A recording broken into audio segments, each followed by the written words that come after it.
Hello friends, आप सभी का स्वागत है आपके YouTube channel smart study centre में। दोस्तों, कैसे हैं आप सभी? उम्मीद करते हैं अच्छे होंगे, मस्त होंगे और जबरदस्त होंगे। दोस्तों, जैसा कि आप लोगों को पता है कि हम लोगों ने टीसू पढ़ना स्टार्ट किया है और टीसू को कंटिन्यू करते हुए आज हम पढ़ने वाले हैं स्ट्रेटिफाइड क्यूबॉइडल एपिथेलियम टिश्यू और स्ट्रेटिफाइड कॉलमनर एपिथेलियम टिश्यू। ये जो टॉपिक आज हम पढ़ने वाले हैं ये किसके अंतर्गत हैं? तो कंपाउंड एपिथेलियम के अंतर्गत। यानी हमने कंपाउंड एपिथेलियम बताया है कि कंपाउंड एपिथेलियम के 3 टाइप्स होते हैं। कौन कौन से टाइप्स बताया था? एक स्क्वैमस, दूसरा क्यूबॉइडल, तीसरा कॉलमनर। इनके आगे स्ट्रेटिफाइड जोड़ दीजिए या फिर कंपाउंड जोड़ दीजिए। जैसे stratified squamous epithelium, stratified cuboidal epithelium, stratified columnar epithelium. तो एक टाइप हम लोग पढ़ चुके हैं पीछे के वीडियो में। 2 टाइप्स बचा है इसका, जिसे आज हम लोग खत्म कर देंगे। कुछ खास टाइप्स नहीं है ये, लेकिन नॉलेज के लिए हेल्पफुल है।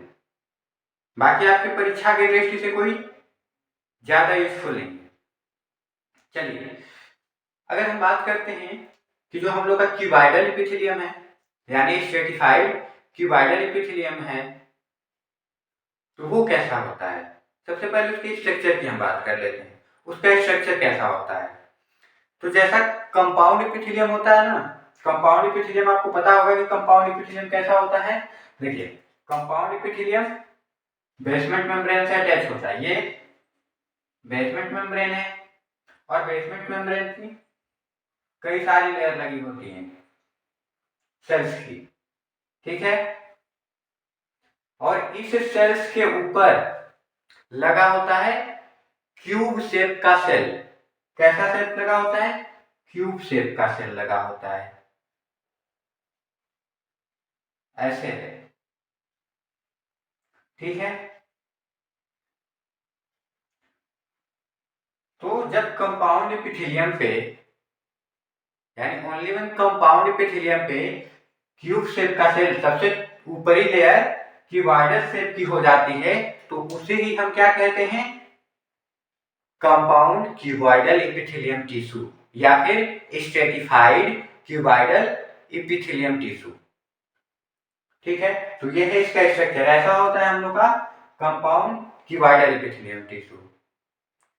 कंपाउंड एपिथेलियम टिश्यू का कार्य क्या होता है? प्रोटेक्शन करता है। हमारे बॉडी में कुछ अंग ऐसे हैं जिनका ये प्रोटेक्शन करने का काम करता है, ठीक है। जैसे हम लोग की ग्लैंड होती हैं, उन ग्लैंड के डक्ट में होता है ये, और पेनक्रियाज में होता है, बाकी सैलिवरी ग्लैंड में होता है, डेवलपिंग ओवेरियन फॉलिकल्स में होता है, ठीक। देखिए, ऊपर से अगर हम इसको देख लें तो ये क्या है? It is type of epithelium tissue, यानी ये एपिथेलियम टिश्यू का एक क्या है? टाइप है, प्रकार है।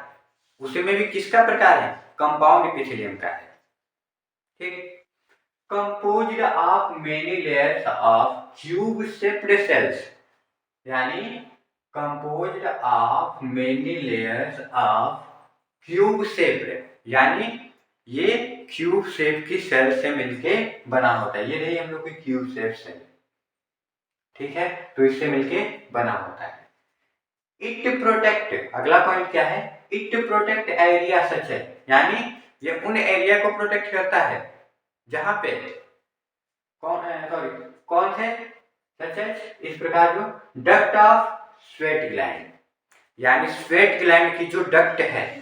सपोज मान लीजिए ये हम लोग की स्वेट ग्लैंड है और स्वेट ग्लैंड की ये डक्ट है ना, तो इस डक्ट को प्रोटेक्ट करने का काम करता है, यानी ये वाला एरिया, ठीक है। इसमें हम लोग की क्यूबॉइडल कंपाउंड क्यूबॉइडल एपिथेलियम पाया जाएगा इस डक्ट में, ठीक है। और कहां पाया जाएगा? मैमरी ग्लैंड, जो मिल्क ग्रंथि होती है उसमें पाया जाएगा, उसके किस में, डक्ट में पाया जाएगा। ये अंदर वाले पोर्शन में नहीं, ग्लैंड वाले पोर्शन में नहीं, उसके डक्ट में। ठीक, और कहाँ पाया जाएगा, पैनक्रियाज में पाया जाएगा। ठीक है, जो पैनक्रियाज होता है उसमें पाया जाएगा। डेवलपिंग ओवेरियन फॉलिकल्स, और जो ओवेरियन फॉलिकल्स होते हैं डेवलप करते हुए उनमें पाया जाता है।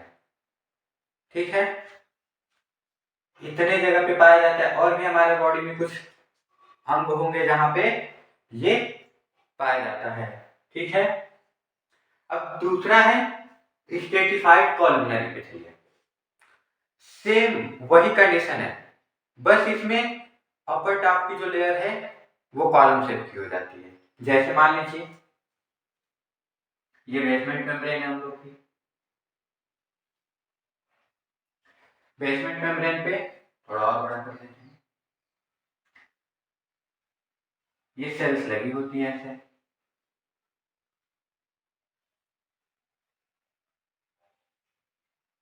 और इन सेल के ऊपर कॉलम लाइक स्ट्रक्चर होता है, कॉलम शेप सेल्स होती है ऐसे।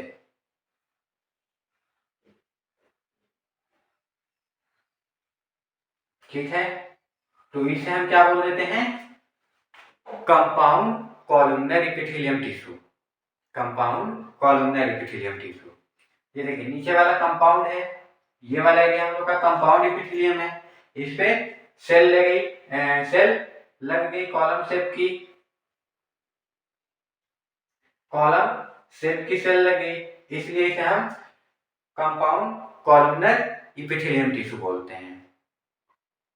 ठीक है, ये जो है हमारे बॉडी में कार्य क्या करता है, सिक्रीशन का काम करता है, यानी जो भी हमारे बॉडी में वेस्ट प्रोडक्ट होते हैं ना, उस वेस्ट प्रोडक्ट को बाहर निकालने का काम करता है।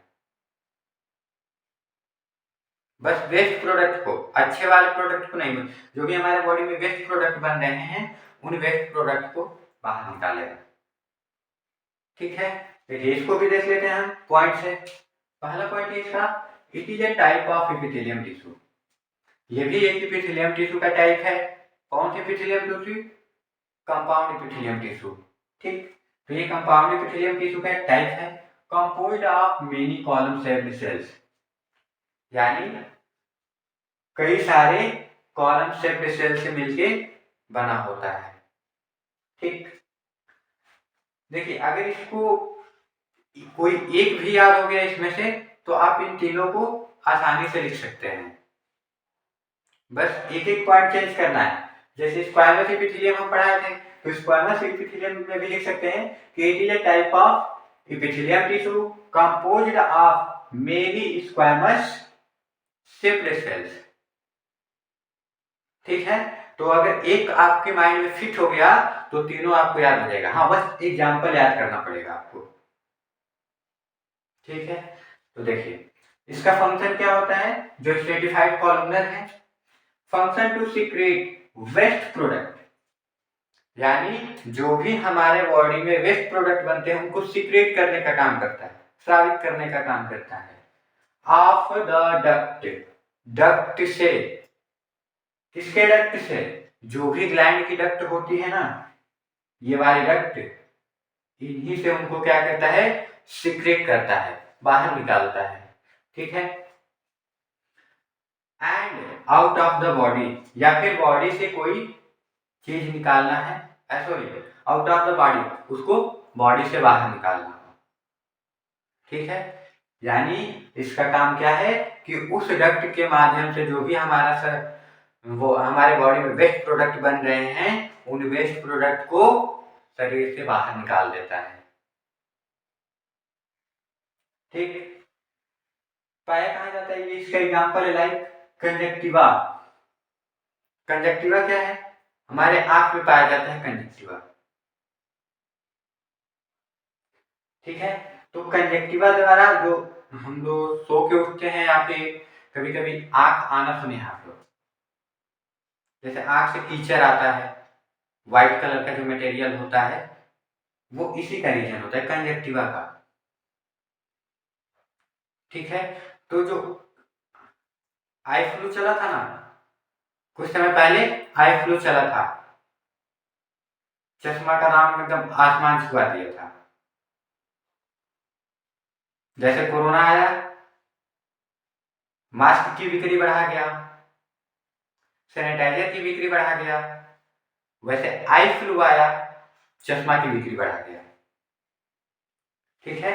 तो वही आई फ्लू वाले कंडीशन में कंजक्टिवा होता है। कंजक्टिवा से संबंधित बीमारी भी होती है कंजक्टाइटिस, यानी हमारे कंजक्टिवा में क्या होता है, स्वेलिंग हो जाता है। ठीक। तो यहां से उसका क्या करता है, जो हमारा वेस्ट प्रोडक्ट है वो खराब होता है, एक तरह से वेस्ट प्रोडक्ट होता है, उनको हमारे आंख से क्या करता है, बाहर निकाल देता है। और वो जो होता है ना, हमारे आंख को एक तरह से कहें तो स्मूथनेस प्रदान करता है, सॉफ्टनेस प्रदान करता है, और हमारे आंख को क्लीन करने का भी काम करता है। यानी वो बाहर आ रहे हैं, इसका मतलब समझिए कि आपकी आंख क्लीन है, साफ है, यानी आपकी आंख में बहुत सारे मतलब धूल कण चले गए हैं, जिनको उसने क्या किया, फ्रेश कर दिया, क्लीन कर दिया। तो आंख आना भी एक तरह से अच्छी ही है, आपकी आंख फ्रेश हो जाती है। ठीक। अब इसकी वजह से ये मत समझ के बैठ जाइएगा कि हमारी भाई जब किसी का आंख आ जाए तब ये मत समझिएगा कि चलो अच्छी बात है हमारी आंख साफ हो रही है। ठीक है, अच्छी बात है, लेकिन उसका ट्रीटमेंट भी करा लीजिएगा। ठीक है, नहीं तो वही कंजक्टाइटिस वाली बीमारी हो जाएगी आपकी। फेरिंग्स, और फेरिंग्स में भी पाया जाता है, एनस, एनस में भी पाया जाता है, मेल यूरेथ्रा, और जो मेल का यूरेथ्रा होता है उसमें भी पाया जाता है, और भी हमारे बॉडी पार्ट्स में पाए जाते हैं। ठीक है। तो इतने जगह पे ये पाया जाता है कंपाउंड कॉलमनरी एपिथेलियम। ठीक है। तो ये रहा हम लोग का कंपाउंड एपिथेलियम टिश्यू का टाइप्स। कंपाउंड एपिथेलियम टिश्यू हम क्या बताते हैं कि मोनली उसका वर्क क्या होता है, प्रोटेक्शन करना। ठीक है। और प्रोटेक्शन में से हमारी एक स्क्वायमस एपिथेलियम थे, कंपाउंड स्क्वायमस एपिथेलियम, जो एक केराटिनाइड थी, एक नॉन केराटिनाइड। केराटिनाइड होने की वजह से वो हमारी स्किन को हार्ड मजबूत करती थी, हार्ड बनाती थी, जिसकी वजह से हमारी स्किन लिक्विड को एब्जॉर्ब नहीं कर पाता है, पानी को एब्जॉर्ब नहीं कर पाता है। उसके साथ नॉन केराटिनाइड थी, जो हमारे जहां पे ज्यादा हमको मतलब स्ट्रेस होता है वहां पे पाई जाती हैं, लेकिन वहां पे स्मूथनेस पहले से ऑलरेडी होता है। ठीक। स्ट्रेटिफाइड क्यूबॉइडल जो है, इसमें क्यूब शेप का सेल होता है। कार्य क्या है इसका, तो इसका कार्य है प्रोटेक्शन करना। पाया कहाँ जाता है, ग्लैंड में, जो ग्लैंड की डक्ट होती है उसमें पाया जाता है, जो ओवेरियन फॉलिकल होता है उसमें पाया जाता है। तीसरा उसका टाइप था स्ट्रेटिफाइड कॉलमनर। स्ट्रेटिफाइड कॉलमनर में जो सेल्स होते हैं कॉलम शेप के होते हैं। फंक्शन क्या होता है कि जो भी हमारे बॉडी में वेस्ट प्रोडक्ट बनता है उस वेस्ट प्रोडक्ट को हमारे बॉडी से बाहर निकालने का काम करता है स्ट्रेटिफाइड कॉलमनर। एग्जाम्पल क्या है, conjunctiva, pharynx, anus, male urethra, etc। तो ये खत्म हो गया आज हम लोग का कंपाउंड एपिथेलियम, और एक तरह से कहें तो एपिथेलियम टिश्यू, यानी एपिथेलियम टिश्यू हम लोग का कंप्लीट। ठीक है। एपिथेलियम टिश्यू में हम बताए थे क्या, दो टाइप्स का है एपिथेलियम टिश्यू, एक बार पूरा रिवाइज करा देते हैं। एपिथेलियम टिश्यू में हम बताए थे कि एपिथेलियम टिश्यू दो टाइप्स का होता है, पहला सिंपल एपिथेलियम, दूसरा कंपाउंड एपिथेलियम। जो सिंपल एपिथेलियम है, सिंपल एपिथेलियम एकदम साधारण होता है, यानी उसकी जो सेल्स होती है वो सिंगल लेयर में होती है। सिंपल एपिथेलियम को हम 6 टाइप्स में डिवाइड किए थे। कौन कौन से, squamous epithelium, cuboidal epithelium, columnar epithelium, ciliated epithelium, glandular epithelium और सूडो स्ट्रेटिफाइड एपिथेलियम। इन 6 को हम बता चुके हैं। अगर आपने वीडियो को नहीं देखा है तो वीडियो का लिंक डिस्क्रिप्शन में दे देंगे, वहां से आप देख लीजिएगा। दूसरा क्या है type, compound epithelium. Compound epithelium क्या होता है, ये थोड़ा हार्ड होता है एक तरह से, क्योंकि तो इसकी संरचना जटिल होती है, यानी इसमें जो सेल्स की लेयर होती है मल्टीपल होती हैं, कई सारी सेल्स मिलके बनती हैं। और कंपाउंड इपिथेलियम का काम होता है प्रोटेक्शन करना। तो कंपाउंड इपिथेलियम को 3 भाग में डिवाइड किए थे, 3 टाइप्स में बांटे थे। पहला स्क्वैमस कंपाउंड इपिथेलियम या फिर स्ट्रेटिफाइड स्क्वैमस इपिथेलियम, दूसरा स्ट्रेटिफाइड क्यूबॉइडल इपिथेलियम और तीसरा स्ट्रेटिफाइड कॉलमनर इपिथेलियम। तो ये रहा टोटल हम लोग का इपिथेलियम टिश्यू। कंप्लीट हो गया हम लोग का इपिथेलियम टिश्यू। नेक्स्ट के वीडियो में हम पढ़ेंगे कनेक्टिव टिश्यू के बारे में। कनेक्टिव टिश्यू दूसरा टाइप सिखाया था, जो भी लिखाए हो सकता है कल कनेक्टिव टिश्यू के बारे में ही पढ़ेंगे। तो आज के वीडियो में बस इतना ही। उम्मीद करते हैं वीडियो अच्छी लगी होगी। वीडियो अच्छी लगी है तो लाइक कर दीजिए, कमेंट बॉक्स में जाके कमेंट कर दीजिए, शेयर कर दीजिए अपने फ्रेंड्स को, और यदि आप हमारे YouTube चैनल पर नए हैं तो सब्सक्राइब कर लीजिए हमारे चैनल को, प्रेस कर दीजिए बेल आइकन को, ताकि जब भी मैं कोई नया वीडियो अपलोड करूं उसका नोटिफिकेशन आपको मिल जाए। मिलते हैं नेक्स्ट वीडियो में नेक्स्ट टॉपिक के साथ, तब तक आपका दिन शुभ और मंगलमय हो।